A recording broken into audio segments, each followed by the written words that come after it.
आप देख रहे हैं ग्लोब न्यूज झारखंड। मैं नंदिता आपके साथ। आइए नजर डालते हैं आज के समाचारों पर। News Jharkhand sponsored by CTA aviation and hospitality management. Corona virus महामारी के कारण देशव्यापी लॉकडाउन है। लॉकडाउन की वजह से कई मजदूर आज सुबह राजनगर प्रखंड के हेंसल बाजार से ऐसे ही कुछ मजदूरों को पैदल जाते हुए देखा गया। पूछने पर बताया कि वे उड़ीसा के केंजोर में दिहाड़ी मजदूरी करने गए थे। लॉकडाउन होने के बाद काम बंद हो गया एवं उन्हें कई प्रकार की मुश्किलों का सामना करना पड़ रहा है। उन्हें किसी तरह की कोई सुविधाएं नहीं मिलने के कारण अंत में उन्हें पैदल ही उड़ीसा के केंजोर से अपने राज्य पश्चिम बंगाल जाने को मजबूर होना पड़ा। यहाँ तक कि 3 दिन पहले उड़ीसा से पैदल निकले थे। वहीं जब राजनगर प्रखंड के हेंसल पहुंचे तब बजरंग दल सेवा के सदस्यों ने उन्हें देखकर उन्हें रोका, उनके खाने पीने की व्यवस्था की। वहीं उन्होंने कहा, हम लोग पिछले 3 दिनों से भूखे प्यासे पैदल आ रहे हैं, लेकिन किसी ने खाने तक नहीं दिया, लेकिन हेंसल के लोगों ने हमारे लिए खाने पीने की व्यवस्था की। इससे हमें काफी संतुष्टि और राहत महसूस हो रही है। कौन उड़ीसा किस जगह से? केवझर। अभी कहाँ जाना कहाँ है? अभी हम बंगाल जाएंगे। बंगाल जाइएगा? हाँ। पैदल जाएंगे। क्यों, वहाँ व्यवस्था नहीं थी? उधर खाना पाना कुछ नहीं मिलता ठीक से और काम भी नहीं था। इतना दिन से काम बंद है। अच्छा, और इधर आने आप लोग वहाँ से पैदल ही निकल आए? हाँ, पैदल ही निकल आया। अभी इसमें सब पैदल ही हाँ, जाओगे क्या? पैदल ही जाऊंगा। गाड़ी मिलेगा तो जाऊंगा गाड़ी से, नहीं तो पैदल ही चलूंगा। कितना दिन हुए निकले वहाँ से? 3 दिन हुआ निकला। रास्ते में कोई दिक्कत? रास्ता में दिक्कत तो रात में कहीं जगह सोता था तो सोने नहीं दे रहा था। बोला जे नहीं चल जाओ, जंगल चल जाओ, इधर रहने की जगह नहीं है। अभी क्या चाहेंगे आप लोग? क्या आप लोग सरकार से कुछ कहना चाहेंगे? सरकार से हम चाहेंगे जो हम गाड़ी में हमको उधर हमारा घर छोड़ना चाहिए। बंगाल किस जगह है तुम्हारा घर? बंगाल मुर्शिदाबाद। मुर्शिदाबाद। हाँ। कितने लोग आए हुए? 6 आदमी। कहीं खाना वाना खाया कि नहीं? खाना अभी खाना कुछ नहीं खाया, बिस्कुट खाया। पैसे वैसे हैं कि नहीं आप लोगों को? पैसा जाने के लिए है तो खाना के लिए। जुबां पे दर्द भरी दास्तां चली आई, जुबां पे दर्द भरी दास्तां चली आई। सरायकेला जिला में मां की ममता शर्मसार हुई है, जहां बीती देर रात सदर थाना अंतर्गत तितिरबिला पुलिया के पास एक नवजात शिशु मिलने से सनसनी फैल गई।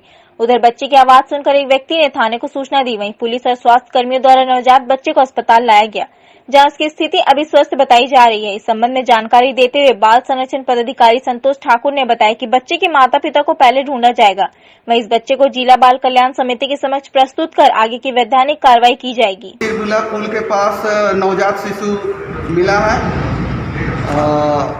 तो उस बच्चे को हम लोग सबसे पहले रेस्क्यू करेंगे और उस संबंध में उस बच्चे का स्वास्थ्य का देखभाल किया जाएगा। उसके बाद कल बाल कल्याण समिति के पास प्रस्तुत की जाएगी।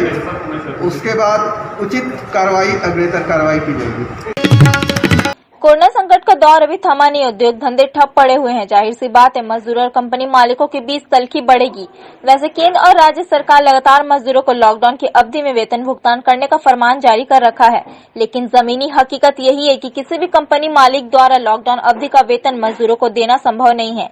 वैसे बीते 6 महीनों से जारी ऑटोमोबाइल सेक्टर में गतिरोध के कारण कंपनी मालिकों का हाल बेहाल चल रहा है।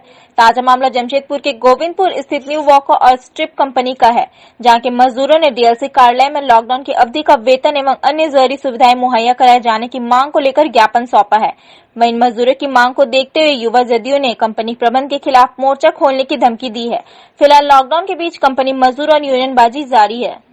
आज हम लोगों के पास एक मजदूरों का एक समूह जो न्यूवोको कंपनी के हैं, स्टील स्ट्रिप्स कंपनी के हैं, ऐसे एक समूह जिनको तनख्वाह नहीं मिल पा रहा है लॉकडाउन में, जिन्हें बहुत परेशानी का सामना करना पड़ रहा है, ऐसे समूह हमारे पास मदद को लेकर आए थे, जिन्हें कंपनियां केंद्र और राज्य सरकार के आदेश के बावजूद भी वेतन नहीं दे पा रही हैं या नहीं दे रही हैं।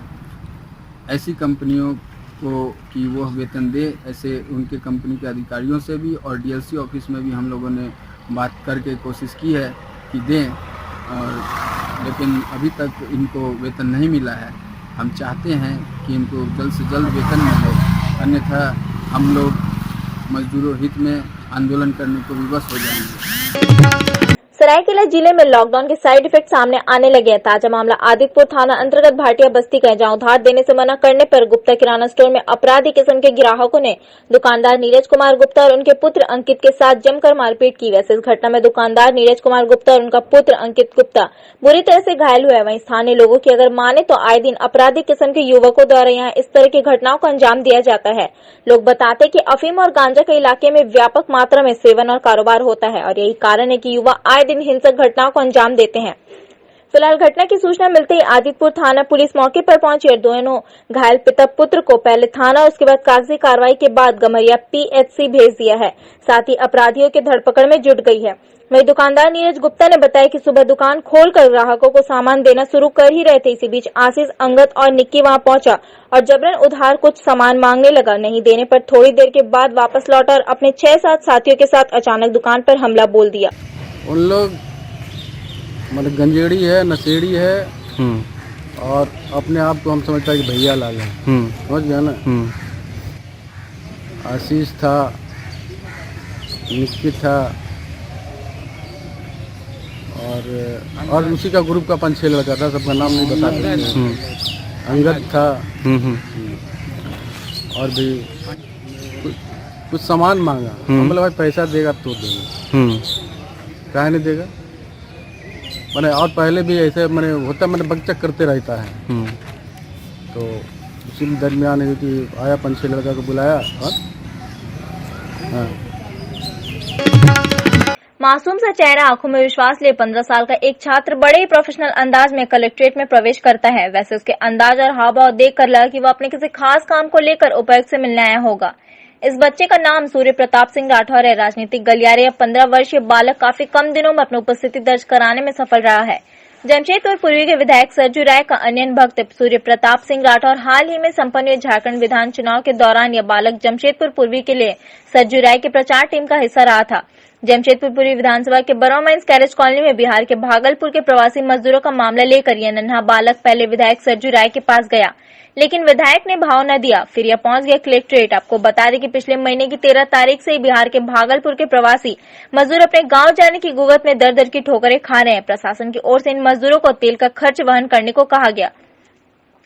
जरा सोचिए, पिछले 2 महीने से जिन मजदूरों के हाथ काम नहीं लगा, जो मजदूर दाने दाने को मोहताज है, उनसे प्रशासन पैसों की मांग कर रही है।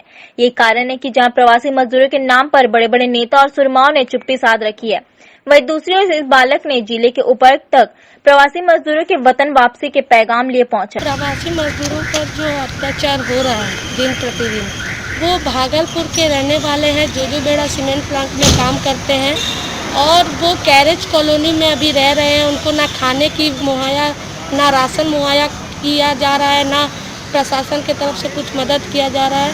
आज हम डीसी साहब से वही ज्ञापन सौंपने आए हैं, डीसी साहब को बात करने आए हैं कि इन मजदूरों पर अत्याचार नहीं होना चाहिए। इतनी कड़ी धूप में वो कड़ी मेहनत करके अपना रोजी रोटी का काम करते हैं, बाहर से आकर के शहर में काम करते हैं, तो ऐसा नहीं होना चाहिए। मजदूर वर्ग को ज़्यादा इतना रुलाना नहीं चाहिए और यही हम लोग डीसी साहब से आज मांग करने यहाँ पर पहुँचे हैं। वहाँ का जुगसलाई नगर पालिका बोलता है कि लोगों को कि आप हम प्रशासन बस की सुविधा मुहैया करवा देगी और मजदूर वर्ग जो है आप तेल का खर्चा दें, तो ये कितना ही गलत है। आज मैं उसी को देखते हुए मैं डीसी साहब को लेटर लिखा और मैं आज आया हूँ डीसी साहब को ज्ञापन देने कि हमें लगता है डीसी साहब भी इस पर आश्वासन देंगे।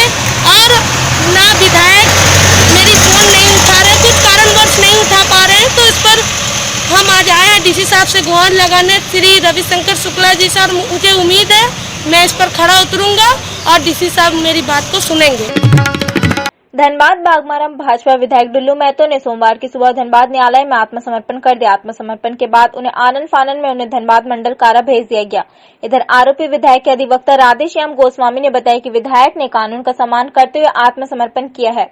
उन्हें रंगदारी के झूठे मुकदमे में फंसाया गया है। मालूम हो कि विधायक के खिलाफ रंगदारी सहित एक महिला से दुराचार का भी आरोप लगा हुआ है, जिसमें वो फरार चल रहे थे। उनकी गिरफ्तारी के लिए जिला पुलिस उनके आवेश समेत अन्य ठिकानों पर लगातार छापेमारी कर रही थी। लंबे अंतराल के बाद सोमवार को उन्होंने धनबाद न्यायालय में समर्पण किया है। करने के लिए उनको पता चला कि वो वांटेड है, वो आके न्यायालय में संगीता मैडम के कोर्ट में सरेंडर किया। कितने दिनों से फरार थे? फरार हुआ क्या है, जैसे पता चला वो उनको अपना काम कर रहे थे, सोशल वर्क कर रहे थे, समाज सेवा कर रहे थे, लोगों का अपने विधानसभा का काम कर रहे थे। फरार होने का कोई मतलब नहीं, फरार का है। फिर भी उनपे तो बहुत दिनों से चार्ज थी, पुलिस खोज भी रही थी। और पुलिस खोज रही थी तो कानून के शरण में थे वो, यहाँ से लेकर हाई कोर्ट तक, सुप्रीम कोर्ट तक जो कानूनी प्रक्रिया है उसमें सम्मिलित थे, भागे नहीं है कभी। वो कानून का सबसे ज़्यादा सम्मान करने वाला वन ऑफ द बेस्ट विधायक भी बोल सकते हैं। अभी क्या क्या आरोप है उन पर जो सरेंडर किए जाते? देखिए, बहुत सारा राजनीतिक प्रतिद्वंदी के कारण अभी उनके पर पहले 32-35 तो केस था, जिसमें आप लोग जान करके आश्चर्य करिएगा 32 केसेस में उनको न्यायालय ने उसको रिहा कर दिया, बरी कर दिया, निर्दोष पा करके रिहा कर दिया। 1-2 केस है जिसको अपील में है, वो भी रिहा हो जाएंगे, ये हम लोग जानते हैं, समझते हैं कानून के हिसाब से। और अचानक जब सरकार बदली तो राजनीतिक प्रतिद्वंदिता के कारण नंबर ऑफ केसेस जो 4 साल, 3 साल, 2 साल या किसी को इंगेज करके उन लोगों पर केस करवाया गया है। और प्राय सभी केसेस में बेल भी होता जा रहा है, हो गया है। और जिसमें एंटीसिपेटरी हम लोग का रिजेक्टेड था तो उसमें हम लोग सरेंडर कर दिए। आज ही सरेंडर किया, आज ही। अब बेल मिलने की संभावना नहीं, जो जिसमें बेल का प्रोसेस भी हो गया। हाँ, आज जो केस था जो व्हीकल वगैरह, उसमें हम लोग सरेंडर किए। आज का केस जो था वो रंगदारी और 307 से संबंधित था, और उसमें किसी तरह का कोई पहला बार हम लोग उसमें सरेंडर करके बेल के लिए आज प्रेयर किए हैं। सूरत से झारखंड के 1203 प्रवासी श्रमिकों को लेकर धनबाद पहुंची स्पेशल ट्रेन 22 बोगियों वाली यह ट्रेन रविवार 10 मई को प्रातः 4 बजे सूरत से रवाना हुई थी। प्लेटफॉर्म पर ट्रेन के रुकते ही सुरक्षा बलों ने ट्रेन को अपने घेरे में ले लिया। प्रत्येक बॉगी के निकासी द्वार पर सुरक्षाकर्मी तैनात थे। प्लेटफॉर्म से बाहर आने वाले श्रमिकों की सबसे पहले स्वास्थ्य विभाग की टीम द्वारा थर्मल स्क्रीनिंग की गई, सैनिटाइजर से हैंड वॉश कराया गया और उन्हें मास्क दिया गया। गुलाब फूल देकर झारखंड में उनका स्वागत किया गया। अंत में अल्पाहार और पानी देकर प्रवासी श्रमिकों को 56 वाहनों से उनके संबंधित जिले की ओर रवाना किया गया एवं रेलवे स्टेशन पर अनेक अधिकारी उपस्थित थे। प्रवासी श्रमिकों की स्वास्थ्य जांच करने के लिए 2 टीम बनाई गई थी। स्टेशन की सुरक्षा में पूर्व मध्य रेल के कर्मचारी भी उपस्थित थे। सूरत से झारखंड के 1203 प्रवासी श्रमिकों को लेकर धनबाद पहुंची स्पेशल ट्रेन 22 बोगियों वाली यह ट्रेन रविवार 10 मई को प्रातः 4 बजे सूरत से रवाना हुई थी। प्लेटफॉर्म पर ट्रेन के रुकते ही सुरक्षा बलों ने ट्रेन को अपने घेरे में ले लिया। प्रत्येक बॉगी के निकासी द्वार पर सुरक्षाकर्मी तैनात थे। प्लेटफॉर्म से बाहर आने वाले श्रमिकों की सबसे पहले स्वास्थ्य विभाग की टीम द्वारा थर्मल स्क्रीनिंग की गई, सैनिटाइजर से हैंड वॉश कराया गया और उन्हें मास्क दिया गया। गुलाब फूल देकर झारखंड में उनका स्वागत किया गया।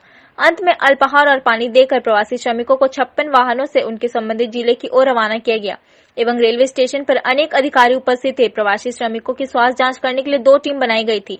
स्टेशन की सुरक्षा में पूर्व मध्य रेल के कर्मचारी भी उपस्थित थे।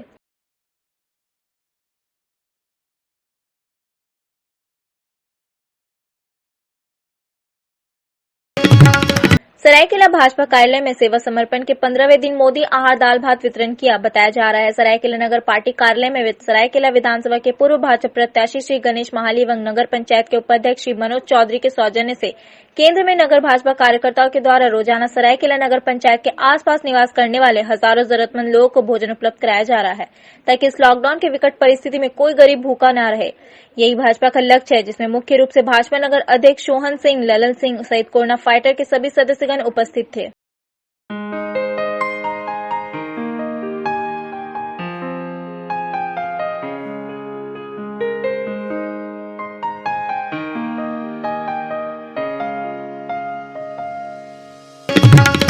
पूरे देश लॉकडाउन पर है और इस लॉकडाउन में बच्चों का पढ़ाई ऑनलाइन कराया जा रहा है, लेकिन उन बच्चों का भविष्य क्या होगा जो बीपीएल कार्डधारी है।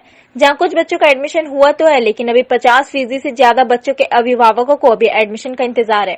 वह इन सब मांगों को लेकर जमशेदपुर अभिभावक संघ ने जिला प्रशासन और सरकार से मांग की है कि निजी स्कूलों के लिए आदेश जारी करे कि स्कूल बीपीएल कार्डधारी बच्चों का एडमिशन ले ताकि बच्चों का भविष्य उज्जवल हो सके। उधर अभिभावक संघ ने इंग्लिश मीडियम स्कूलों की मनमानी पर भी सवाल खड़ा किया और कहा कि एक तरफ सरकार फीस माफी की बात करती है, वहीं दूसरी तरफ निजी स्कूल सभी बच्चों के पेरेंट्स को फीस के लिए नोटिस भेज रही है। ऐसे में स्कूल की मनमानी पर रोक लगानी चाहिए। क्या समस्या? जमशेदपुर के स्कूलों में अलग अलग स्कूलों में बीपीएल बच्चों के नामांकन प्रक्रिया चल रही थी इस सत्र के लिए 2020-21 के लिए, लेकिन अचानक लॉकडाउन घोषित होने के बाद प्रक्रिया रुक गई है और अभी बहुत सारे स्कूल ऐसे हैं जिसमें जो है बच्चे का नामांकन नहीं हो पाया है और वो अभी नामांकन पाने से वंचित है। जमशेदपुर अभिभावक संघ पूर्व में भी जिला शिक्षा अधीक्षक महोदय से मांग किया था, लेकिन वहाँ पर बात बन नहीं पाई, तो हम लोग आज उपायुक्त महोदय से मांग करने आए हैं कि अविलंब जो है उनके माध्यम से आदेश दिया जाए और आदेश इस तरह से हो कि सोशल डिस्टेंसिंग का भी पालन हो और एक तय संख्या में अभिभावकों को डेली स्कूल द्वारा बुलाने का आदेश दिया जाए, जिससे बच्चों का नामांकन हो पाए। क्योंकि देरी होने पर पुस्तक विक्रेता द्वारा उनको पुस्तक भी उपलब्ध कराने में बड़ी परेशानी का सामना करना पड़ेगा। इस सबको ध्यान में रखते हम लोग आज उपायुक्त महोदय से मांग करने आए। ठीक। कोरोना जैसी महामारी से लोगों को बचाने के लिए परसुडी अंचल के अपर्णा गुहा पूरे प्रमोद नगर क्षेत्र में अपने बंगो बंधु संस्था के सदस्यों के साथ सैनिटाइजिंग का कार्य किया ताकि कोरोना जैसी महामारी में कुछ हद तक रोक हो एवं लोग सुरक्षित रहे। क्या एयर होस्टेस बनना और वर्ल्ड की टॉप एयरलाइंस के साथ काम करना है आपका सपना? तो 12वीं के बाद ज्वाइन कीजिए CTA aviation and hospitality management institute, now open in Jamshedpur. Practical training के साथ पाइए एयरपोर्ट और 5-स्टार होटल्स में इंटर्नशिप करने का मौका and 100% placement. Education loan available. अभी कॉल कीजिए at 7004615 405।